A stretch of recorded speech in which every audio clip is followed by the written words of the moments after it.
Hi friends, welcome back to my channel. Jaswin Jessica అందరు ఎలా ఉన్నారండి? నేనైతే చాలా బాగున్నాను. మీరందరూ కూడా బాగుండాలని మనస్ఫూర్తిగా కోరుకుంటున్నాను. మరో మంచి వీడియోతో మీ ముందుకైతే వచ్చేసానండి. ప్రతి సంవత్సరం మాఘమాసంలో వచ్చే పౌర్ణమిని మాఘ పౌర్ణమి అంటారు. పౌర్ణమి రోజున లక్ష్మీదేవి అమ్మవారిని విశేషంగా పూజిస్తాం. అయితే మాఘ పౌర్ణమి ఇంకా ప్రత్యేకమైన రోజండి. లక్ష్మీదేవి అమ్మవారిని పూజిస్తాం. అలానే ఈ రోజున చాలామంది సత్యనారాయణ స్వామి వ్రతం కూడా చేసుకుంటూ ఉంటారు. మాఘ పౌర్ణమి రోజున పుణ్య నదుల్లో స్నానం చేయడం, అలానే పేదలకి దానం చేయడం వల్ల సకల శుభాలు కలుగుతాయి.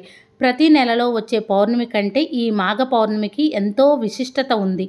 ఈ పవిత్రమైన రోజున శ్రీ మహావిష్ణువుకు, లక్ష్మీదేవి అమ్మవారికి ప్రత్యేకంగా పూజలైతే చేస్తాము.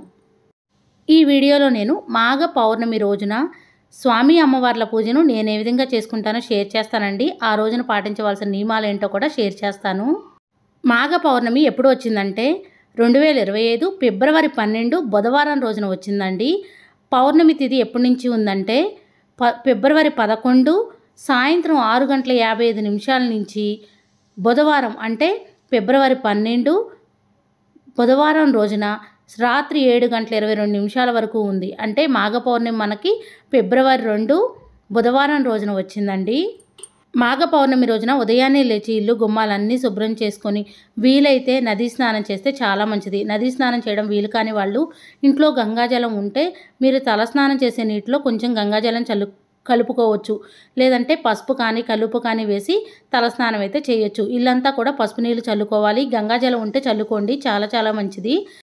తలస్నానం చేసిన తర్వాత వాకిలి అంతటిని అందంగా అలంకరించుకోవాలి. వాకిలిని చూసి లక్ష్మీదేవి అమ్మవారు మన ఇంట్లోకి అడుగు పెడతారు అంటారు.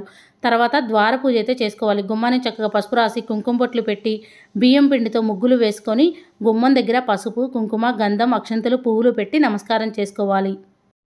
వీలైతే గుమ్మం దగ్గర గుమ్మానికి అటు ఇటు కూడా దీపారాధన చేయండి, చాలా మంచిది. ఉదయం చేసినా చేయకపోయినా సాయంత్రం సమయంలో పౌర్ణమి రోజున సాయంత్రం సమయంలో మాత్రం గుమ్మం దగ్గర తప్పకుండా దీపారాధన అయితే చేయండి.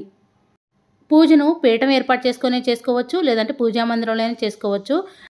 ప్రత్యేకంగా పీఠం ఏర్పాటు చేసుకోవాలనుకుంటే మీరు ఎక్కడైతే పూజ చేద్దాం అనుకున్నారో ఆ ప్లేస్ని తడి క్లాత్తో తుడిచి బియ్యం పిండితో అష్టదళ పద్మ ముగ్గు వేసుకోవాలి. ఒక పీటని శుభ్రంగా కడిగి పసుపు రాసి కుంకుమ బొట్లు పెట్టి ఆ పీట మీద జాకెట్ ముక్కను కానీ తెల్లని టవల్ కానీ వేసి 3 గుప్పిళ్ళు కానీ 5 గుప్పిళ్ళు కానీ బియ్యం పోసి అమ్మవారి ఫోటోను నిలుపుకోవాలి. నేనైతే పూజా మందిరంలోనే చేసుకుంటున్నానండి. పూజా మందిరంలో చేసుకున్నా సరే ఈ విధంగా బియ్యం పిండితో కమల ముగ్గులు వేసుకోండి, చాలా మంచిది. నేనైతే అమ్మవారి ఫోటో పెట్టుకున్నానండి. వీలైతే స్వామి అమ్మవార్లు కలిసి ఉన్న ఫోటో అయినా పెట్టుకోవచ్చు, లేదంటే అమ్మవారి ఫోటో అయినా పెట్టుకొని పూజ చేయొచ్చు. మనం ఎప్పుడైనా సరే స్వామి అమ్మవార్లు ఇద్దరిని కూడా పూజించాలి. లక్ష్మీదేవి అమ్మవారికి ముందుగా గంధం కుంకుమ బొట్లు పెట్టి పువ్వులను సమర్పించాలి. మీ దగ్గర యాలకుల మాల ఉంటే వేయచ్చు, లవంగాల మాల వేయచ్చు, పువ్వుల మాల వేయచ్చు, తామర గింజల మాల అయినా వేయచ్చు. నేనైతే కాయిన్ హారం వేశానండి. పువ్వుల మాల అయినా వేసుకోవచ్చు. మీ దగ్గర కాయిన్ హారం ఉంటే వేయండి. 1 రూపీ కాయిన్స్తో చేసిన హారం కూడా వేయచ్చు. లక్ష్మీదేవి అమ్మవారికి పసుపు కొమ్ములతో తయారు చేసిన మాల వేసినా చాలా మంచిది. ముందుగా మనం ఏ పూజ చేసినా విఘ్నాలు కలగకుండా ఉండడానికి గణపతి పూజ చేస్తాం కదా, వినాయక స్వామి ఫోటో అయినా పెట్టుకోవచ్చు, లేదా విగ్రహం అయినా పెట్టుకోవచ్చు, పసుపు గణపతినైనా పెట్టుకోవచ్చు. నేనైతే ఒక ప్లేట్లో వినాయక స్వామి విగ్రహం అయితే పెట్టానండి. పూజలో కామాక్షి దీపాన్ని కూడా పెట్టుకున్నాను. కామాక్షి దీపం అంటే కోరికలు నెరవేర్చే దీపం అండి. కామాక్షి దీపాన్ని కూడా గంధం కుంకుమ బొట్లు పెట్టాను. మంగళకరమైన చిట్టుగాజుల మాల అయితే వేశానండి. మీ దగ్గర ఏనుగులు ఉంటే అమ్మవారికి అటు ఇటు పెట్టుకోండి, చాలా మంచిది. ఏనుగులకు కూడా గంధం కుంకుమ బొట్లు పెట్టి పువ్వులు సమర్పించాను. ముందుగా మనం ఏ పూజ చేసినా విఘ్నాలు కలగకుండా ఉండడానికి గణపతి పూజ చేస్తాం కదా, స్వామివారి దగ్గర ఓం గం గణపతియే నమః అనుకుంటూ పసుపు, కుంకుమ, గంధం, అక్షంతలు, పువ్వులు అన్నీ సమర్పించాలి. ముందుగా స్వామివారికి గంధం కుంకుమ బొట్లు పెట్టిన తర్వాత పూజ స్టార్ట్ చేసుకోవాలి. తర్వాత ఓం గం గణపతియే నమః అనుకుంటూ పూజ చేసుకోవచ్చు, లేదంటే వినాయక స్వామి అష్టోత్తరం లేదా శ్లోకాలు చదువుకుంటూ పువ్వులతో అక్షంతలతో పూజ చేసుకోవచ్చు. వినాయక స్వామికి ఎరుపు రంగు అక్షంతలతో పూజ చేస్తే చాలా మంచిది. స్వామివారి దగ్గర తప్పకుండా వస్త్రం అయితే సమర్పించండి. తర్వాత అయితే 2 అగరవత్తులను వెలిగించి ధూపం అయితే చూపించాలి. నేను మట్టి ప్రమిదల్లో దీపారాధన అయితే చేశానండి. స్వామివారి దగ్గర ప్రసాదంగా బెల్లం ముక్కను పెట్టి హారతి ఇచ్చి నమస్కారం చేసుకోవాలి. మట్టి ప్రమిదలకు కూడా గంధం కుంకుమ బొట్లు పెట్టాను. ముందుగా నూనెను వడ్డించి 3 ఒత్తుల్ని ఒక ఒత్తిగా చేసి ఏకహారతితో వెలిగించానండి. వినాయక స్వామి దగ్గర నేను బెల్లం ముక్క, పండు అయితే పెట్టాను. స్వామివారి పూజ కంప్లీట్ అయిన తర్వాత కామాక్షి దీపాన్ని అయితే వెలిగించుకుంటున్నాను. కామాక్షి దీపం అంటే కోరికలు నెరవేర్చే దీపం కదండి. కామాక్షి దీపాన్ని వెలిగించేటప్పుడు శ్రీమాత్రే నమః అని మంత్రాన్ని 3 సార్లు చెప్పుకొని ఏకహారతితో కామాక్షి దీపాన్ని వెలిగించుకోవాలి. కామాక్షి దీపం దగ్గర శ్రీమాత్రే నమః అంటూ మంగళకరమైన చిట్టిగాజుల మాల అయితే వేశానండి. పువ్వులతో అక్షంతలతో కూడా పూజ చేసుకున్నాను.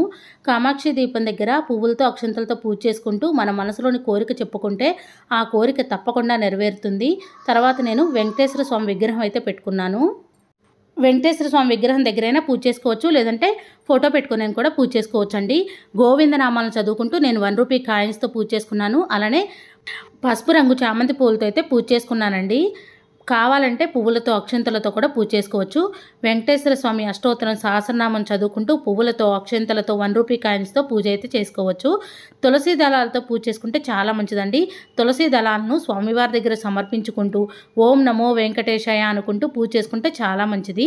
స్వామివారి దగ్గర పూజ కంప్లీట్ అయిన తర్వాత అమ్మవారి దగ్గర కూడా చేసుకుంటున్నానండి. లక్ష్మీదేవి అమ్మవారి అష్టోత్తరం సహస్రనామం చదువుకుంటూ మంగళకరమైన చిట్టి గాజులు, గోమతి చక్రాలు, గవ్వలతో అయితే పూజ చేసుకుంటున్నానండి. అమ్మవారి దగ్గర నేనైతే తామర గింజల మాల అయితే పెట్టుకున్నాను. అమ్మవారికి మంగళకరమైన వస్తువులతో పూజ చేస్తే చాలా చాలా మంచిది. శ్రీమాత్రే నమః అనుకుంటూ కూడా అమ్మవారి దగ్గర పువ్వులతో అక్షంతలతో పూజ అయితే చేసుకోవచ్చండి. కనకదార స్తోత్రం, లలితా సహస్రనామం, లక్ష్మీదేవి అమ్మవారి అష్టోత్తరం సహస్రనామం చదువుకుంటూ పూజ అయితే చేసుకోవచ్చు. మీ దగ్గర మంగళకరమైన వస్తువులు లేవనుకోండి, పువ్వులతో అక్షంతలతో కూడా చేసుకోవచ్చు. అమ్మవారికి ఎర్రని గులాబీ పూలతో పూజ చేస్తే చాలా మంచిది. నేనైతే అమ్మవారి దగ్గర కుంకుమార్చన చేసుకున్నానండి. ఒక ప్లేట్లో అయితే శ్రీమాత్రే నమః అనుకుంటూ అమ్మవారి దగ్గర కుంకుమార్చన చేసుకున్నాను. కుంకుమార్చన చేసుకుంటే చాలా చాలా మంచిదండి. కుంకుమార్చన చేసిన కుంకాన్ని మన నుదుటిన ధరిస్తే చాలా చాలా మంచిది. అమ్మవారికి ప్రసాదంగా పులిహార అయితే పెట్టాను. పాలతో తయారు చేసిన పరమాన్నమైనా పెట్టొచ్చు, బెల్లం ముక్క పెట్టొచ్చు, పండు పెట్టొచ్చండి. నేనైతే పండు అలానే పులిహార అయితే పెట్టాను. అమ్మవారి అష్టోత్తరం, సహస్రనామం అలానే శ్రీమాత్రే నమః అనే మంత్రాన్ని చదువుకుంటూ అమ్మవారి దగ్గర పసుపు కొమ్ములు సమర్పించిన చాలా మంచిది. అమ్మవారికి యాలకుల మాల, లవంగాల మాల, పసుపు కొమ్ముల మాల వేస్తే చాలా మంచిదండి. అమ్మవారి దగ్గర 1 డజన్ గాజులు, గ్రీన్ కలర్వి కానీ ఎరుపు రంగు గాజులు కానీ పెట్టుకుంటే చాలా మంచిది. దీపం సాక్షాత్ పరబ్రహ్మ స్వరూపం కాబట్టి దీపం వెలిగించిన తర్వాత దీపం దగ్గర 2 అక్షంతలు పూలు పెట్టి నమస్కారం చేసుకోవాలి. ఇందాక చెప్పడం మర్చిపోయానండి. ఇక్కడ అమ్మవారి దగ్గర పూజ కంప్లీట్ అయిన తర్వాత 2 అగరవత్తులను వెలిగించి ధూపం చూపించాలి. పూజా మందిరంలో తప్పకుండా రాగి గ్లాసులో వాటర్ అయితే పెట్టుకోవాలండి. ఇంకొక విషయం అండి, అమ్మవారి దగ్గర 1 బౌల్లో పసుపు, ఇంకొక బౌల్లో కుంకుమ నిండుగా పెట్టుకోండి. మనం అమ్మవారి దగ్గర పసుపు కుంకుమలు నిండుగా పెట్టుకున్నాం అనుకోండి, మనం నిండు నూరేళ్ళు కూడా సుఖ సంతోషాలతో సౌభాగ్యంతో ఉంటాం. మనం ఎప్పుడైనా సరే స్వామి అమ్మవార్లు ఇద్దరికి కూడా పూజ చేసుకోవాలి. గోవిందనామాలు చదువుకోవాలి, అమ్మవారి అష్టోత్తరం సహస్రనామం చదువుకోవాలి, కనకదార స్తోత్రం ఇవన్నీ చదువుకోవాలండి. స్వామివారి అనుగ్రహం, అమ్మవారి అనుగ్రహం మన మీద ఉందంటే మనం ఎప్పుడు కూడా సుఖ సంతోషాలతో ఆయుర ఆరోగ్యాలతో ఉంటాం. పూజ అంతా కంప్లీట్ అయిన తర్వాత ప్రసాదం పెట్టి హారతి ఇచ్చి నమస్కారం చేసుకోవాలండి. అమ్మవారి దగ్గర 3 ప్రదక్షిణలు అయితే చేయాలి. గంట కొట్టిన తర్వాత మన మనసులోని కోరికను అమ్మవారికి చెప్పుకోవాలి. అందరూ బాగుండాలి, అందులో మేముండాలి అని ఎప్పుడూ కోరుకోవాలండి. మనం పూజ చేసేటప్పుడు ఎప్పుడైనా సరే చక్కగా చీర కట్టుకొని, కాళ్ళకి పసుపు రాసుకొని, బొట్టు పెట్టుకొని, మెడకి గంధం పెట్టుకొని, చేతి నిండా గాజులు వేసుకొని పూజ చేసుకుంటే చాలా మంచిది. నేనైతే పూజ చేసుకునేటప్పుడు చీర కట్టుకొని పూజ చేసుకుంటూ ఉంటాను. మాఘ పౌర్ణమి రోజున ఉదయం వేళలో పూజ చేసుకోవచ్చు అండి, సాయంత్రం వేళలైనా పూజ చేసుకోవచ్చు. ఉపవాసం ఉంటే చాలా మంచిదండి. ఆరోగ్యరీత్యా ప్రాబ్లం ఉన్నవాళ్ళు, ఉండలేని వాళ్ళు ఉపవాసం ఉండకపోయినా పర్లేదండి. పూజ చేసేంత వరకు ఉపవాసం ఉండి పూజ కంప్లీట్ అయిన తర్వాత టిఫిన్ చేయొచ్చు, లేదా భోజనమైనా చేయొచ్చండి. అయితే నిష్టగా చెయ్యాలి అని సంకల్పం తీసుకున్న వాళ్ళైతే ఖచ్చితంగా ఉపవాసం ఉండాలి, బ్రహ్మచర్యం పాటించాలి, నేల మీదే పడుకోవాలి. ఆ రోజున ఎవ్వరూ కూడా జుట్టు కత్తిరించడం కానీ, గోళ్ళు కత్తిరించడం కానీ చేయకూడదు. అబద్ధాలు ఆడకూడదు. మధ్యాహ్నం టైంలో నిద్రపోకూడదు. మీకు వీలైతే తులసి దళాల మాల వేయండి స్వామివారి దగ్గర. అమ్మవారికి ఎంతో ప్రీతికరమైన దీపం ఉసిరి దీపం అండి. పౌర్ణమి రోజున అమ్మవారి దగ్గర ఉసిరి దీపం వెలిగిస్తే చాలా మంచిది. వెంకటేశ్వర స్వామికి తులసి దళాల మాల వేసిన, తులసి దళాలతో అర్చన చేసిన చాలా మంచిదండి. మనందరిపైన స్వామి అమ్మవార్ల అనుగ్రహం ఉండాలని మనస్ఫూర్తిగా కోరుకుంటున్నాను.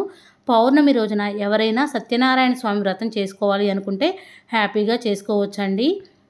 నా ఈ వీడియో మీకు నచ్చిందనే అనుకుంటున్నాను. నా వీడియో నచ్చితే ప్లీజ్ లైక్ చేయండి, షేర్ చేయండి, కమెంట్ చేయండి ఫ్రెండ్స్. కొత్తవారు ఎవరైనా మన ఛానల్ చూస్తున్నట్టయితే సబ్స్క్రైబ్ చేసుకోండి. Thank you for watching. Bye అండి.